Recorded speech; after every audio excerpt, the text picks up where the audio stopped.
Today we're going to look at a very unique game, Actraiser for the Super Nintendo. This Enix title was released shortly after the console launched, and merged two seemingly different playstyles into one fun and awesome adventure.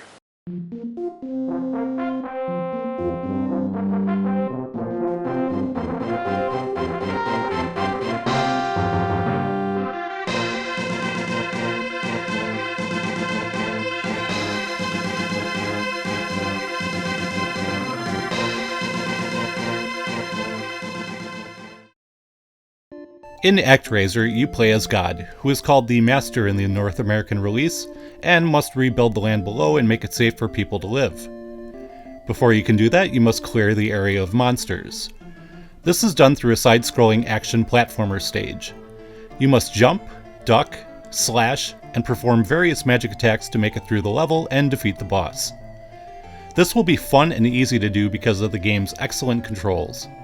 They are very responsive, and you can do some useful things like swinging your sword while ducking or jumping. These stages also boast some beautiful graphics. Your character sprite is fairly large and nicely detailed for such an early release. The enemy designs are really nice and colorful as well, and the backgrounds have some great scrolling effects.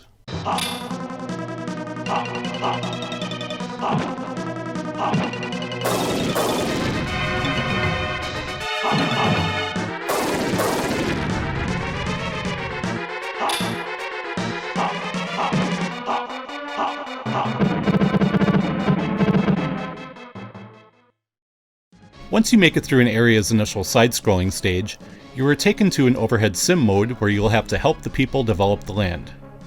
You accomplish this by using miracles to get rid of obstacles, defeating any monsters flying around, and then telling the people which direction to build homes.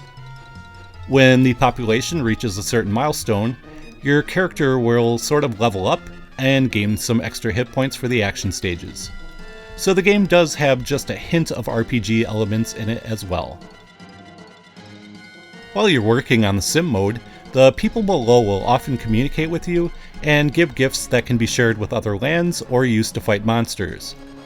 Sometimes they will request miracles or ask you to help them resolve an issue. Occasionally the town's growth will be halted due to some problem you don't have a solution for yet, and you will have to move on to the next area. One thing that would have been nice is if they let you map some miracles to the shoulder buttons during the sim section. You'll need to use the same miracles multiple times in each city, and it would have been much more convenient to just hit the L and R button rather than opening the menu each time. Once the townspeople seal up all 4 monster lairs in the area, it's time to do the second action stage. Once you clear that stage and defeat the boss, that town will no longer have to worry about monsters, and you can find a new area to rebuild. As I mentioned before, the game has some nice graphics in the side-scrolling levels. There is also some really cool Mode 7 effects before you enter each one of these areas. The sim mode looks pretty good as well, although perhaps not quite as interesting as the action stages.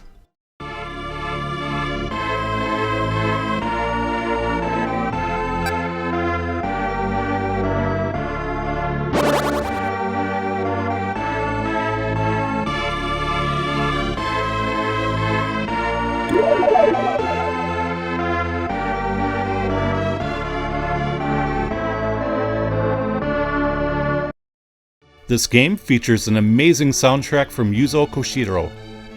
Not only are the compositions excellent, but the sound quality is great as well, and really impressed me back when the game released.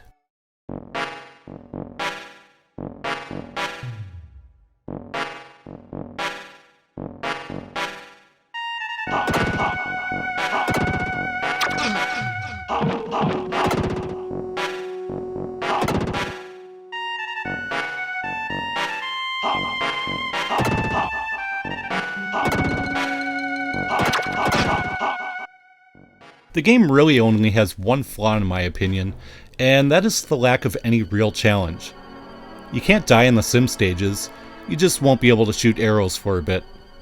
The side-scrolling levels are fairly easy as well, especially if you have a lot of magic points. Still, it's an incredibly fun and unique title for the Super Nintendo. A physical copy of the game should cost between $20 and $30, but you can get it cheaper on the Wii's Virtual Console if you don't mind digital games. It's definitely worth it either way, as this is a fantastic SNES title. And that will do it for this one.